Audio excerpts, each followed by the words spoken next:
Agency, Crossroads Family Dentistry, Forest Youth Athletic Association, and Meineke Car Care.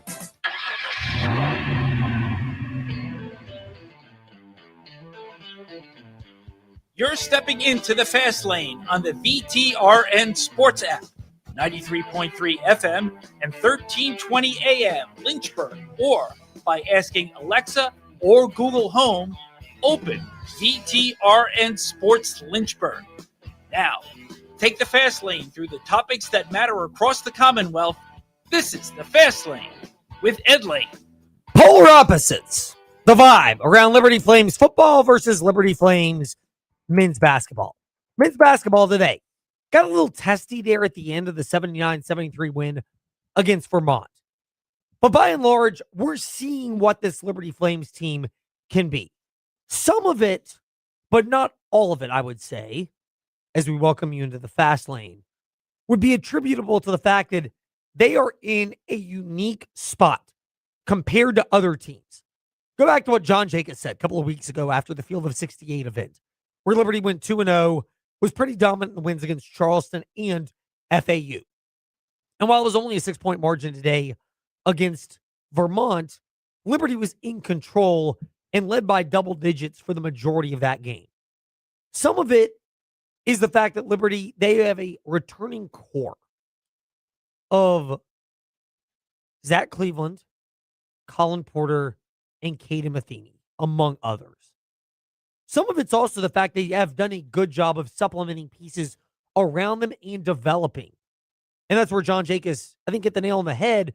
But the easiest way to summarize what you might have seen, or if you missed it, what we get to summarize for you, I'll be honest, to get my usher on for a moment. Like, I literally do not know the other audio station where you can find Liberty Flames men's basketball. Like, I was strolling around on the dial this afternoon, again, to get my usher on. I wasn't listening to VTRN Sports or the VTRN Sports app the entire day today. Sorry, got to keep it real here for a moment here in the fast lane. And I couldn't find it. So eventually I mean, look, I wasn't watching this, but you pull up the audio version of the TV broadcast on ESPNU, and then you just let the audio do the job. And there is a totally different art. Quick detour. Time to take a detour in the fast lane. If you've ever tried this tactic, you can't find the audio broadcast or the radio broadcast, if you want to use a technical term, although I listen to radio on streaming, including the VTRN Sports app, even more than the traditional dial. If you try to supplement that by listening to a TV broadcast but not watching, it does not come close to doing it justice. No way. Try watching Monday Night Football. And look, this is not an anti-Troy Aikman like I'm anti-Tom Brady, and especially your guy, Tony Romo. By the way, Thanksgiving, we save you from all three. TB12, before that, actually TB12, then Tony Romo, and then the PFF infomercials of Chris Collinsworth and the NBC crew, because Collinsworth has an ownership stake in it, and I would bet in this contract it's just pimp that brand like no other. Try listening without watching. You know, you're cleaning dishes, Thanksgiving, after whatever meal, and you got it all in the background. And tell me if you can really keep up with it. Then dump that, pull up the VTRN Sports app, and you'll be like, wow, it's night and day. No, it's like giving glasses to somebody that previously didn't have vision. You know, probably a bad analogy. Full detour here in the fast lane. It's like taking glasses to a third world country. I do not call them developing if they are not getting better. But taking glasses to a third world country, giving them the right prescription glasses, and then watching the look on their eyes. Now it's just different. Hearing the look and joy of audio, radio versus TV. I bring that up to say I was trying to consume Liberty's victory against Vermont at the end of the game when I left the house with my kids, dropped them off. My wife, Brownstone Properties, great people. Whether you want to invest in a home or you need a new place to live, as a renter, they can help you. Or buying a home. They also have that too. My wife's a licensed agent. Just throw that plug in there. It's different though. So I'm listening to the TV broadcast and I'm just sitting here going, I really appreciate this. We'd be open to carrying it, but if that's not happening, it is what it is. But for Liberty basketball, the growth that they have, by the way, after Ed's potentially unnecessary detour, let's get back on the road in the fast lane. The growth that they have to a certain extent is because they do return a number of key players from last year's team. But the other is the fact that we've clearly seen Brett Decker Jr.'s improvement. And to me, the difference maker component of that cannot be overstated. I get it.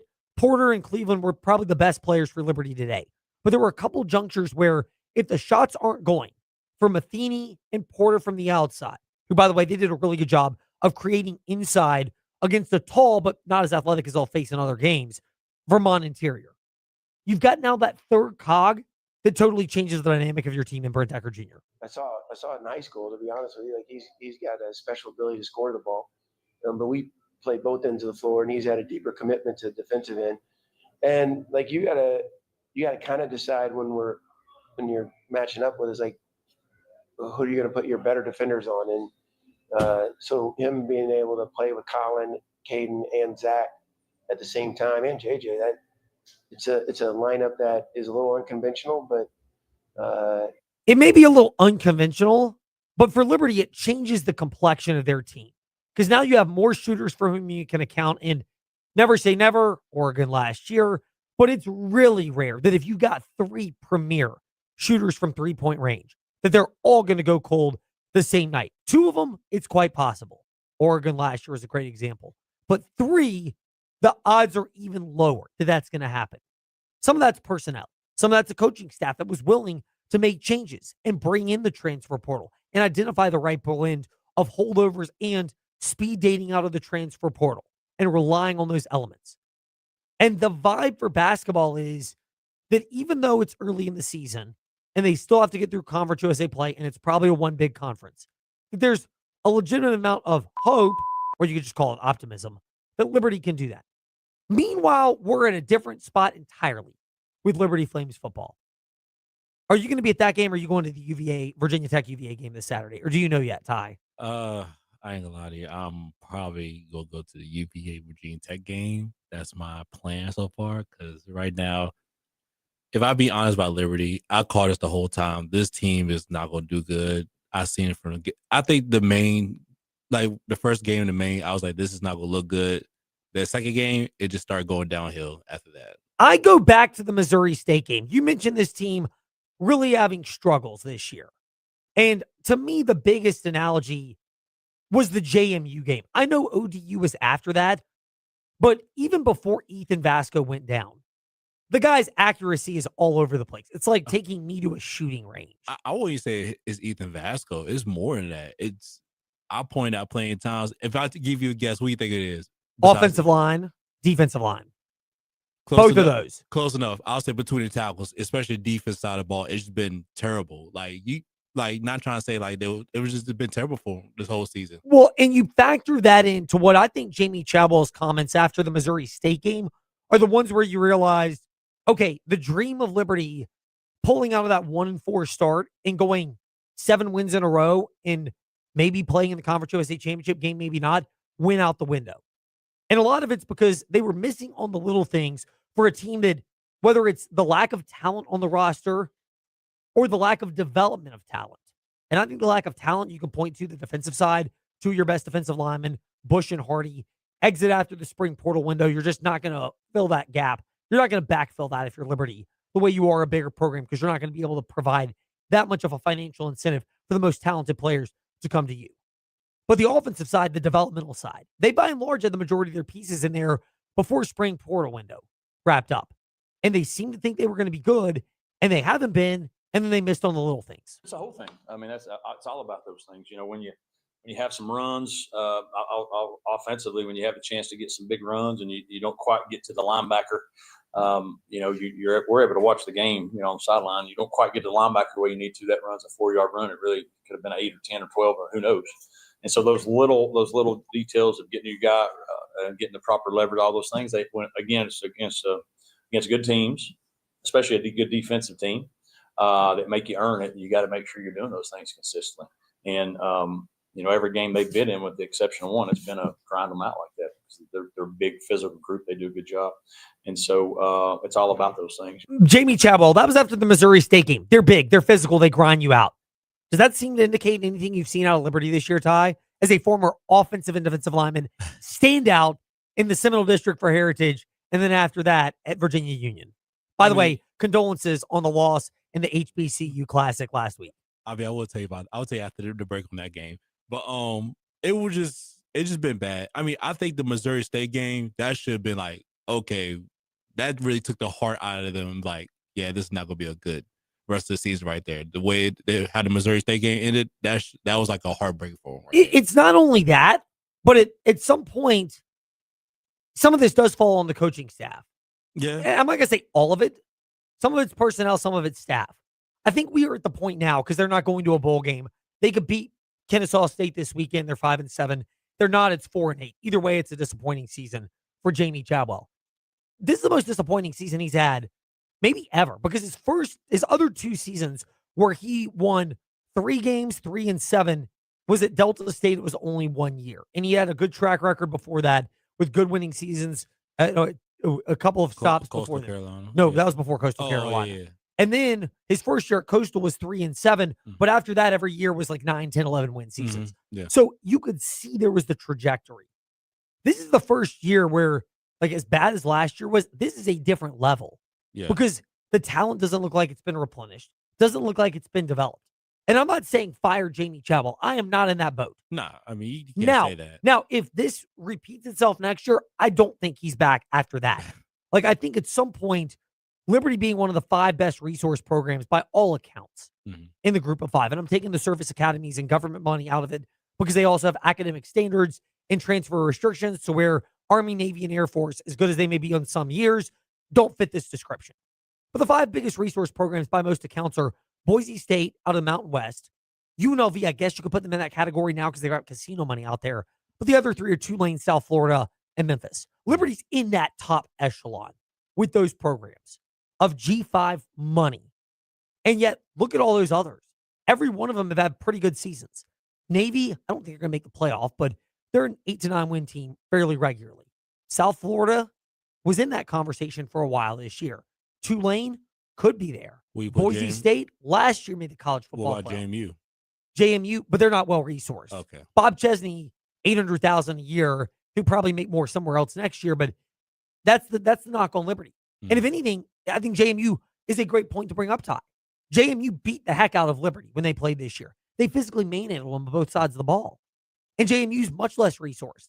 And yet they did a better job with player development and player acquisition.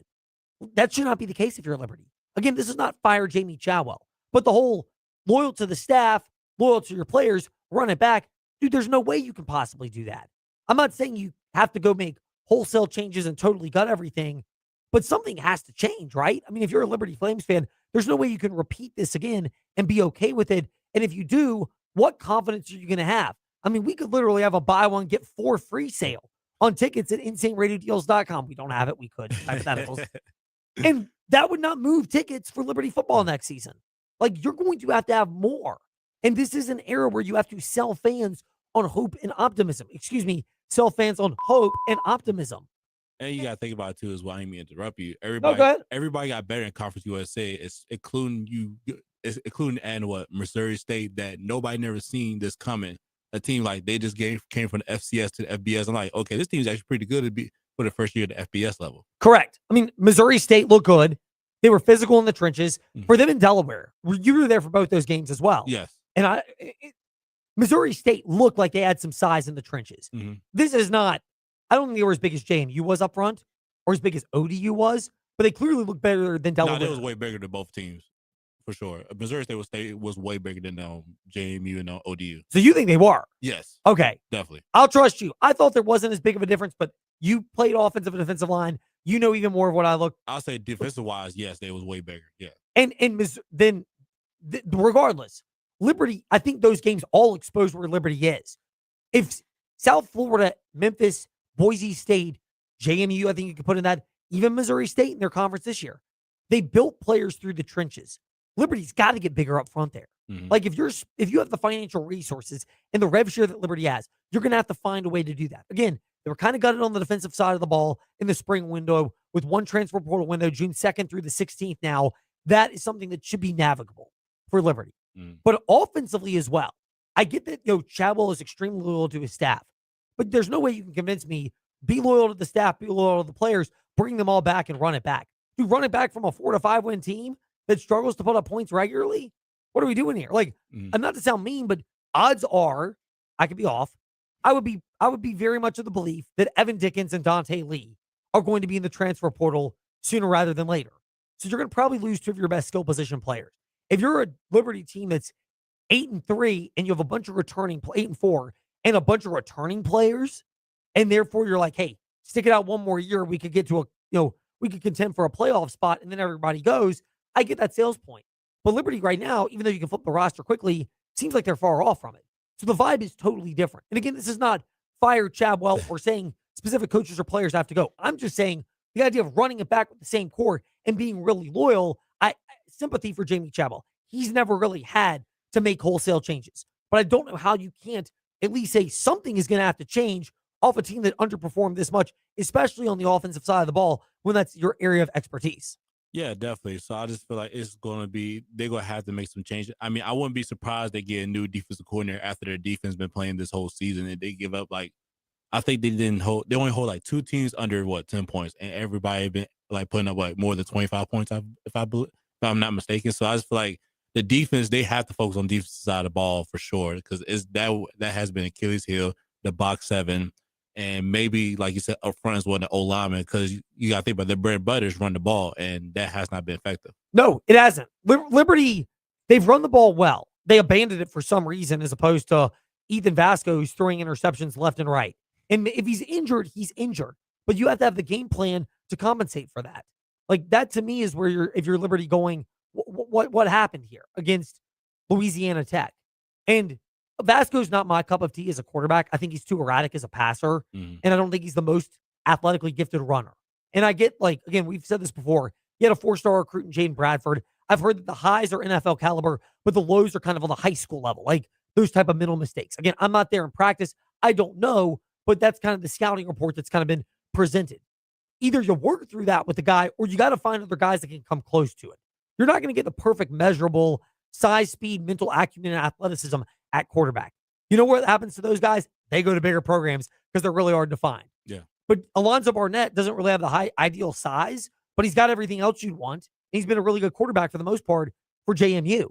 That's the type of player you're going to find. You're going to lose something somewhere, but finding a way to go forward and get the right pieces in place. But I think you're right, Ty. Something's going to have to change because you can't just run it back with everybody and go, oh, this is going to be perfect. Yeah, and that's all. Just like is this offseason, they have to focus on what they got to do. They got to make some huge changes. I mean, we're not gonna know to probably December, January. That's when everything started. We start to realize what's going on. They start talking about it and everything. They start figuring out. But right now, it's just gonna be it's behind closed doors. But it's gonna happen soon. Probably between December and January. Yeah, and look, I would imagine we'll probably start to even get some clarity by next Monday when we're in the fast lane. It's not going to be everything. But when the regular season will have wrapped up for Liberty and a majority of teams, you'll start to see a high volume of players go ahead and announce they're entering the portal. A lot of that's probably stuff that's already been discussed with them and their representatives, family, agents said in air quotes this time. But and you may well start to see some news of staff changes at Liberty as well, because there will be some, I know certainly in the valuation standpoint for Liberty, whether it's coaches, staff, player evaluation somewhere. But the idea of running it back is not something you can get away with if you're Liberty with the amount you have invested in the expectations that are there. More on this tomorrow. John Manson from AseaRed.com with us in the Fast Lane, the comparisons of the two. We'll try to get to other topics in the Fast Five at 5-ish, but that would come after covering the Commonwealth, which begins when we return with Shane Metlin of DNROnline.com. Did the actual victory get superseded by a moral defeat for JMU, losing their college football playoff chances because of a close win against Washington State? We'll cover that, plus a big basketball victory against Virginia Tech for the JMU Lady Dukes. That when we return. This is the Fast Lane, the VTRN Sports app, and Ask That Smart Speaker, Open VTRN Sports. We're joined by Randy Trost with Trost Law. Randy, unfortunately, you guys seem to be seeing a lot of people that are driving without insurance and then impacting other motorists. What have you guys noticed, and what do people need to know to protect themselves? We are seeing clients come into our office being injured by motorists without insurance. And the most important thing that a person can do to protect themselves against these uninsured motorists or underinsured motorists is to make sure their own uninsured, underinsured coverage matches their liability coverage for their insurance policy on their car. and make sure they have more than the minimum liability coverage limits and uninsured, underinsured motorist liability coverage limits. Randy Trost with Trost Law discussing how you can protect yourself from uninsured or underinsured motorists. When people are considering their policies, do you have any do's or don'ts to make sure they have a strong policy? I recommend getting a minimum of $100,000 single event liability insurance policy and making sure that your uninsured, underinsured liability limits are matching that $100,000 liability policy. Randy, thank you for sharing that info with us today. You're very welcome. Thank you for having me. For more about how Trost Law can help you if you've been hurt, trostlaw.com, 434-777-HURT. Mark Dalton here with Terry Subaru. Love to drive? Then you'll love the all-new 2025 Subaru Wilderness family. These cars are built for adventure with symmetrical all-wheel drive, rugged capability, and legendary Subaru reliability. These stylish vehicles are ready for anything. Plus, every new Subaru we sell comes with an exclusive Terry Promise, a lifetime powertrain warranty. Visit us on Forest Road in Lynchburg or browse our inventory online 24/7 at terrysubaru.com. Terry Subaru. You'll love our cars. This holiday season, take a step back in time to the heart of the 1940s. Join us at Cedar Oaks Farm in Bedford, Virginia for The Christmas List, a World War II era radio play recorded live to benefit the National Center for Healthy Veterans. Experience the story of the Bedford boys and their last Christmas before shipping out to serve their country. A moving night of laughter, love, and the true spirit of Christmas, featuring live music, classic sound effects, and a full cast performing just like the golden days of radio. Jing-a-ling, jing-a-ling, jing-a-ling, the night is made for sweet romancing. Ha, ho, through the snow we go. Performances are December 12th and 13th at 7 p.m. and December 14th at 2 p.m. Tickets are on sale now at cedaroaksfarm.com, with proceeds benefiting the National Center for Healthy Veterans. Come share a nostalgic Christmas at Cedar Oaks Farm, where memories, music, and history come alive. Hey, gang, this is Bud Foster, former defensive coordinator for the Virginia Tech Hokies. You're listening to The Fast Lane with Ed Lane and Trey Lyle. Join the chat at Trey Lyle VT and Fast Lane Ed Lane on Facebook, Twitter, YouTube, and Instagram. The vibe, the mood. Those are the questions we get to in part one of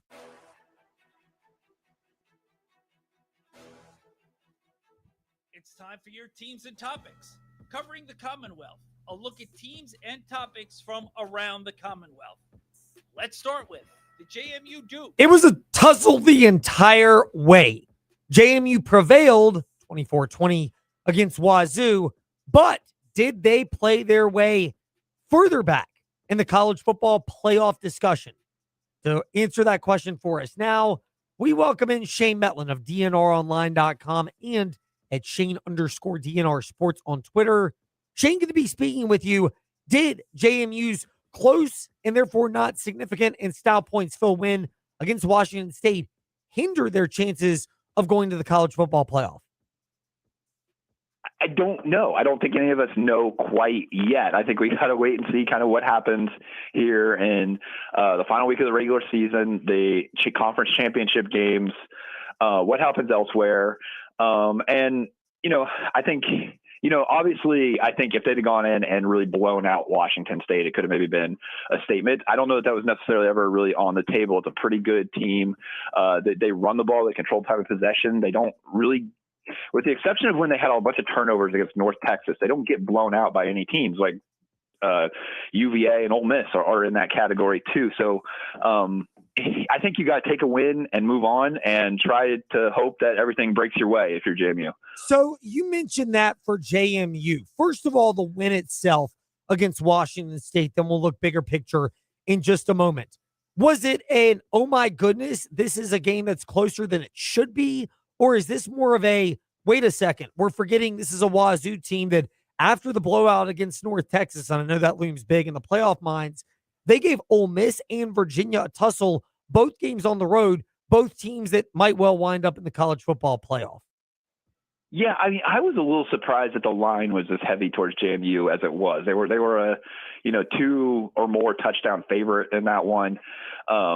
but it did seem like it was a game that should be close for both teams. I mean, the travel has got away on Wazoo a little bit, and maybe that was a difference in the fourth quarter too. But like I said, they just play teams close. They grind it out.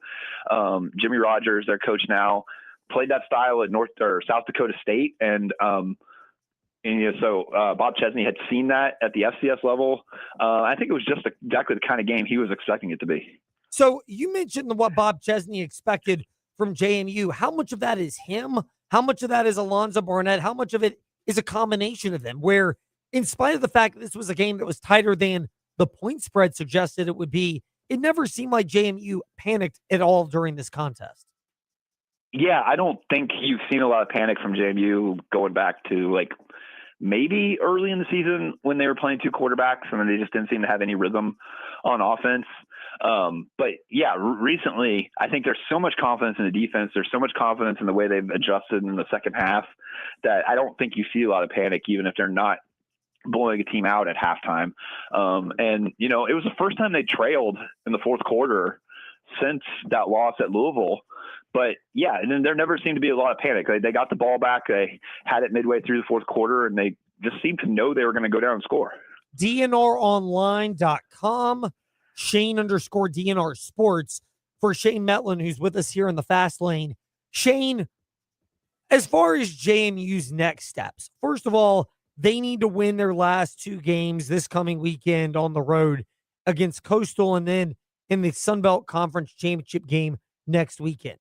Where else do the Dukes turn as far as if you're giving a rooting guide for JMU fans? What are you encouraging them to root for beyond going 1-0 2 weeks in a row, to steal the coaching cliche?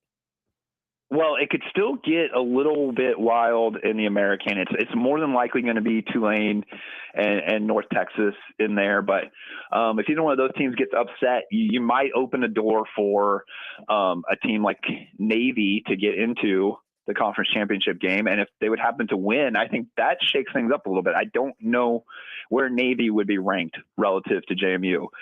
With a win in a conference championship game, they may jump them. I don't know, but I think you almost kind of have to hope for that if you're JMU. Or, let's see what happens over the mountain this weekend. If the old bugaboo of Virginia Tech gets to Virginia Cavaliers, we could see an ACC championship game with no ranked teams.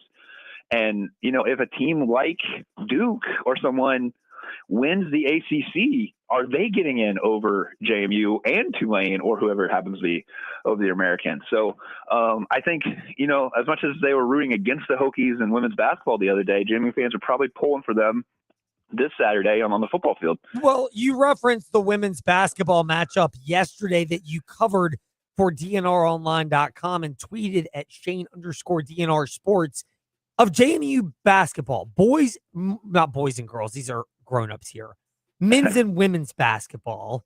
Ty's laughing at my Freudian slip there, Shane. You probably should too. Which has had the most season? And is that the most impressive win for JMU basketball? The Lady Dukes upsetting the Lady Hokies. Yeah, so far. Yeah, definitely. I think they probably expected to have a little bit better performance against teams like Villanova and George Mason here early in the season. But they've played a really tough schedule in the midst of a really tough schedule because they go down and play Boston College and Wisconsin in their Thanksgiving tournament here in a few days. So 5 straight high major opponents for JMU women's basketball. They didn't get off to a good start of that with, a blowout at Texas, but Texas is beating teams by about 60 points a game. And so, lose by 40 to Texas, that's about what to be expected. To rebound from that and get it against Virginia Tech, I think should be pretty competitive in the ACC. That's a good sign for where they're going on the women's side. Yes, it is. It's a positive sign indeed. The insight is always positively good at DNRonline.com. From Shane Metlin, who's with us in the Fast Lane. Shane, thank you for sharing some of that with us today here in the Fast Lane. No problem. Now to UVA. With JerryRatcliffe.com founder and contributor, Jerry Hootie Ratcliffe. Hootie, we'll start with the team that was in action over the weekend. I guess, first of all, were you able to make it up to the glorious Greenbrier and take in that 2-game, 3-day event at the Greenbrier Classic? Yeah, I was over there, Ed. It's always a glorious place to go, but basketball was it was interesting. I'd never covered a game in a ballroom before. That was a new experience for me. What is it like covering a game there? I mean, it cracks me up because it feels like watching it from those spots and having been in the ballrooms at the Greenbrier before and the Homestead and some trips up there back in the day. It doesn't seem like they necessarily be the type of environment where if you launch a half court heave, it might well just hit the roof. Well, yeah, that probably would have happened. I didn't see any passes like that, but they likely would have hit something. It was obviously close quarters. It was kind of like a high school setting. Fans were really close to the court and jammed in there, and pretty intense. It was probably a 75% Virginia crowd for those two games. So it was pretty boisterous in that respect, but not probably the ideal circumstances for a college basketball game, but you have to make the most of it. Now, from the action itself, is this a back to reality moment, the loss to Butler 80-73 on Sunday, coupled with a narrow victory against Northwestern, or is this maybe the proper expectations that fans should have had entering this season, which is there are going to be some ups, maybe even some ups against good teams, but there may be some downs and inconsistencies, especially early in the year? I think the latter, Ed, because this was a step up in competition. I think Butler has the makings of an NCAA tournament team. I thought they were pretty good. They had some really good quick guards. They had the most athletic forward that Virginia has faced in Michael Jai, I think is how they pronounce his last name. And then Finley Bizjack, who scored 25 points, was a quality guard.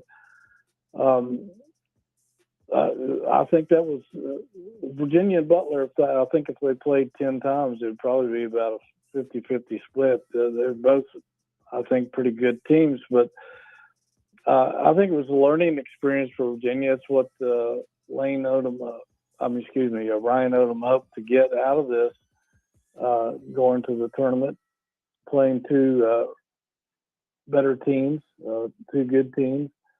And, some of Virginia's warts were exposed. I think they learned that Grunlow has a ways to go. He has trouble defending against a quicker, smaller forward who can drive passing. I think they learned a little bit about trying to stay out of foul trouble, although that would have been hard to do in this game because the whistles were blowing constantly. But I think they also discovered, that Chance Mallory they're a different team when he's playing in control. He's more aggressive and quicker than Dallin Hall. But they won't start him. They like him off the bench because he adds explosive energy. I think, they got Devin Tillis back after his early season knee surgery. He's going to be an attribute going forward. And he's like a bull in the china shop down in the post because he just uses his body to back people down for a couple of nice moves he made toward the basket. So I think it was a learning experience, nothing that's going to hurt them in terms of going forward. Should help them get better as we get closer to ACC action. Yes, it should. Meanwhile, we're always better with the insight from Jerry Ratcliffe as he shares it here in the Fast Lane. Hootie, Virginia football. They were not in action over the weekend. They get ready to host Virginia Tech in another primetime game this coming Saturday that might feature the attendance of our very own Ty Tracy. The matchup itself, I know Virginia fans seem to have this, boogeyman complex when it comes to Virginia Tech, but is this what Virginia needs, which is a scenario where they need to be focused and locked in because they should beat Virginia Tech if they're that way. And I'm not saying it's going to flip the perception of the rivalry, given that James Franklin's bringing an entirely different approach to Blacksburg, but it at least makes it much more intriguing if that is in fact what transpires a dominant Virginia victory. Well, yeah, I agree. I said a long time ago that if they're going to snap this streak, this is the ideal time to do it. They've never had things in their favor like they're going to have going into this weekend with a home game, plenty of momentum, a lot to play for.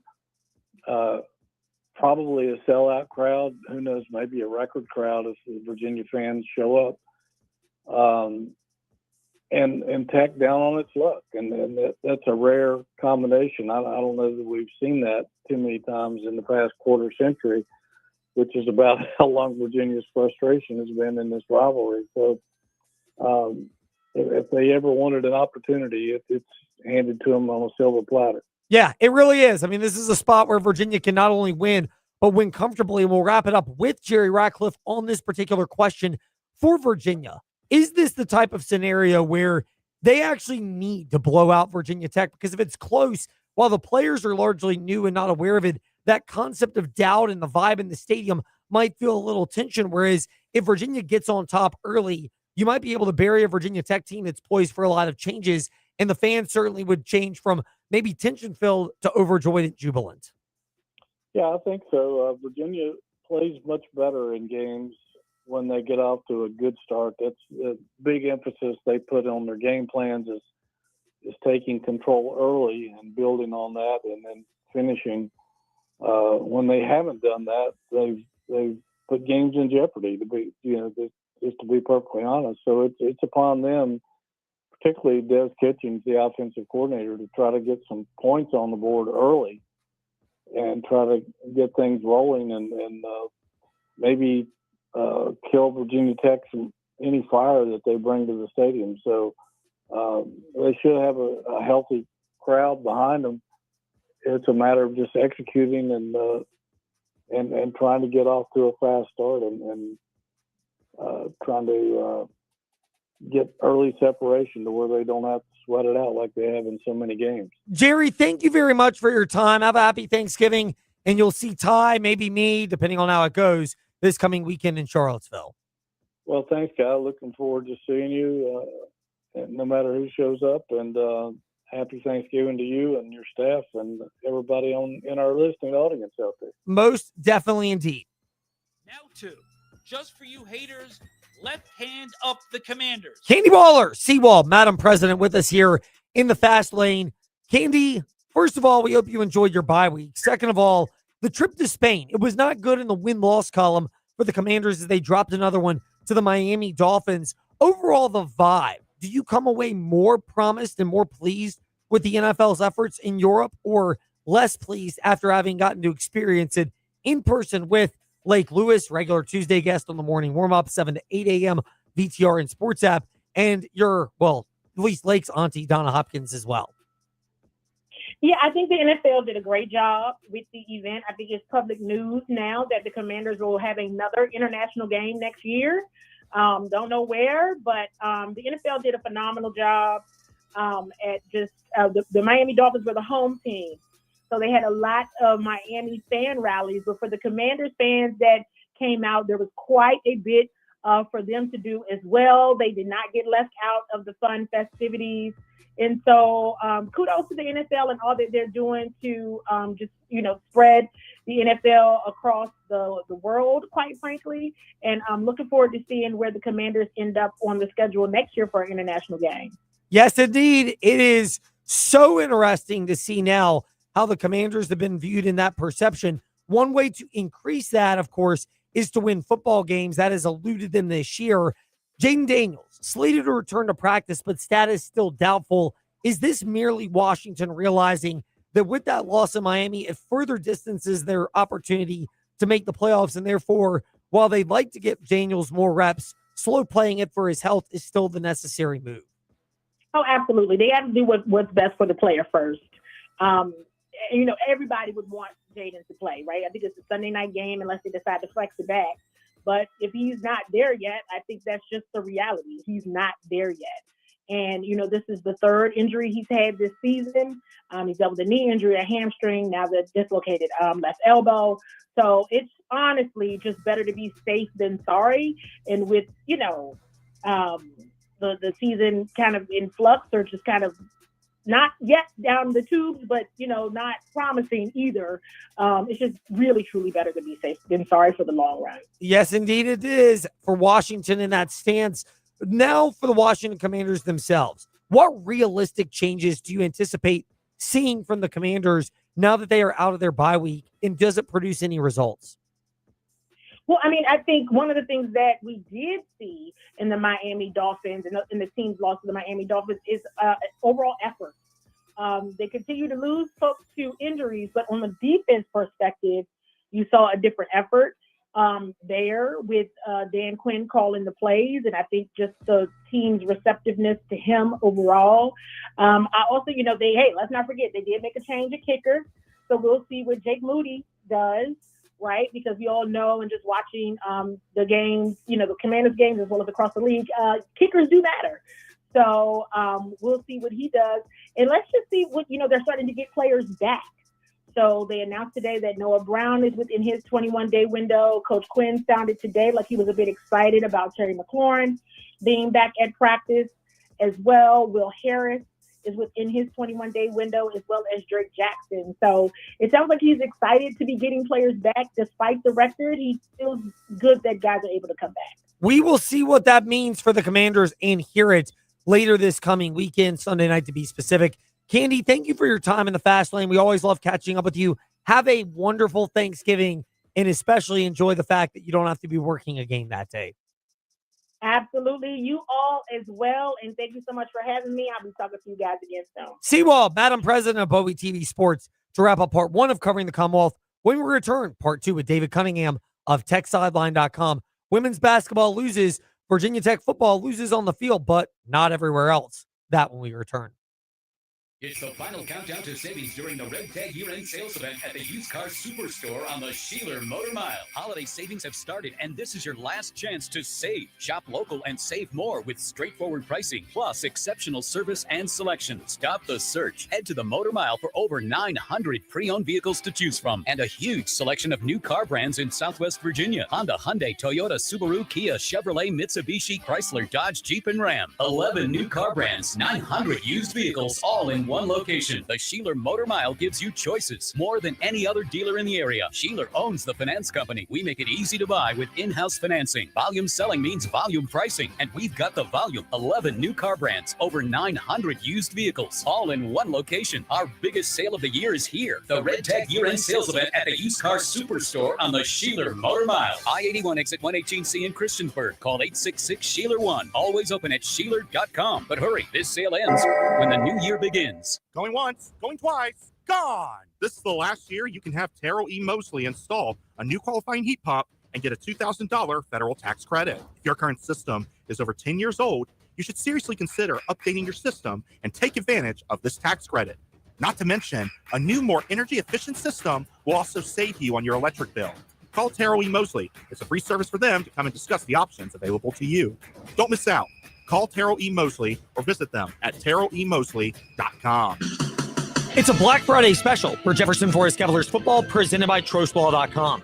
After the long bus ride to Winchester to defeat John Hanley, JF makes a shorter trip to GW Danville with a region championship on the line. Your Central VA flooring kickoff show starts at 6:30 on the Virginia's Talk Station app, 100.9 FM Lynchburg, 95.5 FM Bedford, and Open Virginia Talk Radio Network on your smart speaker. JF Football is also presented by Apple Auto Glass, Clyde Smith Plumbing, Impact Church, Magic City Chrysler Dodge, Jeep Ram Bedford, and the Concrete Wizard.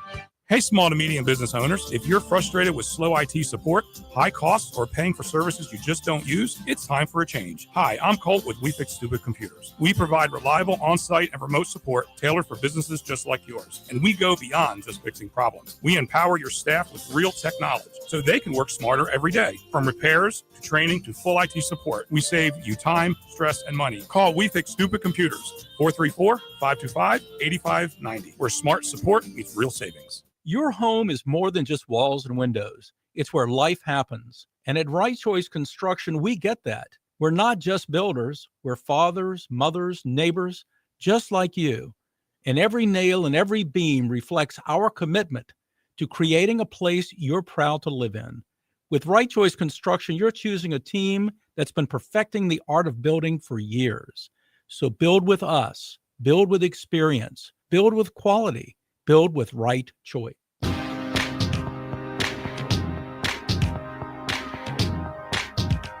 Step into the Fast Lane 24/7 at Trey Lyle VT and Fast Lane Ed Lane on Facebook, Twitter, Instagram, YouTube, and wherever you listen to podcasts. Now, back to the Fast Lane. Well, we're not going to go the conventional way in part 2 of covering the Commonwealth.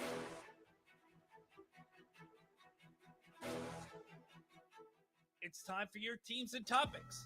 Covering the Commonwealth, a look at teams and topics from around the Commonwealth.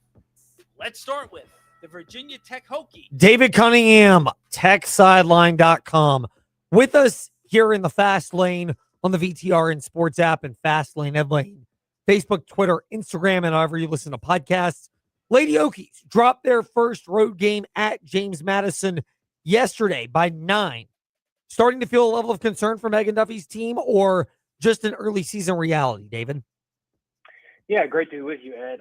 A little bit of concern. I think there were some concerning aspects of the game. I don't know that the game as a whole was a concern because there were some positive things. The Hokies came back from an 11-point deficit to lead. That's impressive. But how they got in that hole in the first place and then how it kind of slipped away, and also how the game unfolded in certain spots, a little bit concerning maybe. The biggest thing, I think, Ed, is the Hokies were out-rebounded by 20. And while that number, yes, is big, I think the biggest part was the Hokies were they gave up 21 second chance points on the glass and only had 3 themselves. Just didn't shoot the ball very well either, and this is a team that hasn't really shot it well through the first 5 games or 6 games. So they head down to the U.S. Virgin Islands, Ed, with 2 opportunities for some really big kind of confidence boosts, resume boosts, sure, but in terms of confidence, I mean, just shooting the ball well, seeing it go through the net, they have not done that so far this season, and they're going to play some quality teams down there. I think they have an opportunity to turn it around, but they're going to have to be physical, and they're going to have to rebound the basketball well, something they have not necessarily done so far this year. Meanwhile, speaking of concerns with David Cunningham of TechSideline.com, men's basketball, things were humming along great. Overtime win against Providence. St. Joseph's dominated them a couple of weeks ago. And then in the last week in chains, Charlotte, not too comfortable, and Bryant eventually pulling away in that one, but never getting overly comfortable in that one either.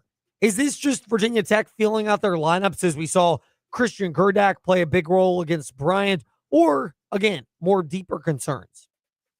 No, I'm not as worried about the men, Ed. I think they're in a pretty good situation. I mean, they've played well, and they've already shown that they could beat a pretty good Providence team. Now, they'll be tested on Wednesday against Colorado State. That's a really good offensive team, not as good defensively. If they win that game, they're likely going to play a really good St. Mary's squad, and they could potentially play a team like Vanderbilt later in the tournament. So there are opportunities for quality wins down in the Bahamas for them this week. I'm less concerned about them. I think they've shown some promise. They've shown some highs, but it's early in the season. You're figuring some stuff out. You're having situations where, I don't know, you're down a starting 5 and your backup center gets ejected on 2 flagrant fouls. Like, that's just something kind of fluky that you don't see all the time. And to Christian Gerdak's credit, as you mentioned, he stepped up as a true freshman and played very well. But I think the Hokies, they played all right. I think stylistically, they have struggled a little bit in terms of a slower pace against teams like Charlotte, who want to play very methodically. I'm curious to see when they play a team like Colorado State, who isn't as good defensively and is still willing to play a little bit up tempo, how things shake out. But I've been impressed, Ed, for the most part, with the way Tech has rebounded the basketball. I think they continue to do that well, and turning the ball over. They have limited those. They have been one of the best in the country so far this year, which is, as you know very well, the complete opposite of last year's team. They are taking care of the ball so well. It's been very impressive, and that's a big difference from last year's team that gave the ball away all the time. When you do that, when you take care of the ball, play good defense, and rebound, you're going to win games. It's kind of just a matter then of if your shots fall or not. The real D. Cunna, Twitter, Instagram, TechSideline.com. how you keep up with David Cunningham. We're at Fastlane, Ed Lane, Facebook, Twitter, Instagram, YouTube, and however you listen to podcasts. Virginia Tech loses to Miami 34-17 in a game where never really felt like they could keep up with Miami, even though they kept it close. What did we learn about that game that could translate into what James Franklin is going to do, other than more confirmation that the majority of the roster probably needs to be revamped? Well, I'll tell you about one or two pieces that don't need to be revamped. Look at the running back room, Ed. I mean, if you're James Franklin, you come in here and go, man, we got some good running backs in store. And it sounds like the Hokies have a chance to potentially get another pretty big-time recruit in the boat as far as a running back goes over the next couple of weeks. He was visiting over the weekend, but I mean, Jeffrey Overton, he raced away for a 38-yard touchdown, and that's the first time we've really seen him break away. But he's only played in 3 games, and he's had quite the impact. He averaged 9.9 yards per carry against a Miami defense that had not allowed more than 161 yards this year. The Hokies rushed for 195, I think. At the same time, Marcellus Hawkins averaged 9 yards per carry. Virginia Tech has really good running backs, and I think that's a credit to Elijah Brooks, the running backs coach, who I kind of expect to be retained by James Franklin, especially considering he is a former DeMatha head coach, has great recruiting ties, and is a great recruiter. But I look at that running back room and go, they've got some dudes. They can do something with the running backs from here on out, going into next season, where they've got a running back room of Hawkins and Jeffrey Overton coming off of a full offseason after coming off of last year's injury. I think that is a group I look at and go, they've got some promise there. I think you mentioned it. A lot of the other positions, it's like, they've probably got to revamp a lot of this. But I look at the running back room and go, you need to keep all those guys in the fold. They need to be like, you better give them as much NIL as they want, because those are some dudes that can go make plays for you next year. So you mentioned that for Virginia Tech and potential additions to that. How big was this recruiting weekend for Virginia Tech in terms of players on campus and the likelihood they get a number of them to commit to James Franklin? I think a lot. I think it was really, really big. I think you can't understate it. He is a great recruiter, James Franklin. That is what he does. He is a salesman. And I think you will see it with some players that are currently committed to Penn State and others that are visiting. I think you will see it over the next week and a half until signing day next Wednesday. You will see it all play out. My guess, Ed, is be 10, 15, maybe kids, or probably 8 to 10 at least to start, of guys that will either flip or just commit to Virginia Tech after coming into town this weekend. And it wasn't just 2026 kids. There were a lot of 2027, 2028 recruits in town too. I think this is a great opportunity, despite the result, great opportunity for James Franklin to kind of get a head start of the next 2 recruiting classes, but also kind of nail down some of these guys that are kind of on the fence right now. There are some Penn State guys who don't know who their next coach is going to be. Well, there's a guy who's built some great relationships with them throughout this process already, James Franklin. And he got to come out and to the crowd, gave him a standing ovation, and great opportunity to pitch the program.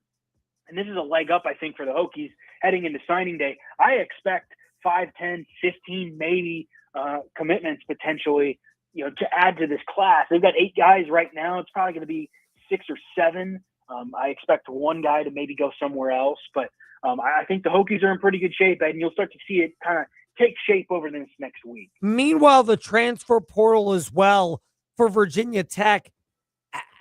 What percentage of the roster would you say next year will be transfer portal players if you had to give your rough TechSideline.com beat reporter not Chris Coleman, David Cunningham expertise? That's a really good question, Ed. I feel like I would probably say around like 40%, and that might be lowballing it. You think about it's 120 players on the roster, about that, somewhere between 100 and 120. My guess is you're going to get about 30 or 40 kids in from the transfer portal. I think that's just the way it's going to go, because you have to go through and revamp a lot of rooms, reconstruct the offensive line room. You got to get more defensive backs in there, because that area has just been really, really tough for the Hokies with all these injuries. Linebacker. I look up front and I think the Hokies are okay on the defensive line, but at the same time, a lot of those guys graduate. I think they are going to have a huge task on their hands. But the biggest thing, Ed, is you can get some of these really highly talented guys from the high school ranks and then add portal guys to it where you don't necessarily have to go after portal guys who all these portal guys who you've never made contact with before, right? That's kind of the way it might play out. The Hokies have a lot of these high school connections, a lot of relationships with high school players and recruits, right? Use those to your advantage. Get as many guys in the boat as you can over the next week and a half before signing day, and then you get to go to work on the rest of your roster, figuring out who needs to stay, who needs to go, who you're gonna retain, where you're gonna put your NIL money towards, and then man, I expect once that January window opens, Ed, they're going to hit the portal hard, and I would expect them to bring in 30 to 40 kids. You look at this past season, Hokies brought in about 30, 35. So you're talking about a new coach, fresh car smell. Everybody's happy around the program. I expect a huge influx of talent. But the biggest thing is I'm interested to hear who James Franklin thinks they need to keep, because I think there is some talent on this roster, but you've really got to sift around and find it. I don't think that it's all necessarily clear cut. No, it's not, but the insight is clear cut, and the place to get it for great insight is also clear cut. David Cunningham, TextSideline.com, with us in the Fast Lane. David, thank you for your time. We're grateful for it. And we say this with true hearts. Happy Thanksgiving from our family at the Fast Lane and the Virginia Talk Radio Network to you and yours. Happy Thanksgiving to you guys too, Ed, and I'll talk to you next week. David Cunningham of TextSideline.com. That's how we wrap up today here in the Fast Lane. If you missed anything, Fast Lane, Ed Lane, Facebook, Twitter, Instagram, however you listen to podcasts, Ty Tracy 90 as well to connect with us. We're back tomorrow, 5 to 6 p.m. Last show of a short week on the VTRN Sports app. Now getting you set momentarily for Monday Night Football. Thanks for listening to the Fast Lane on VTRN Sports 93.3.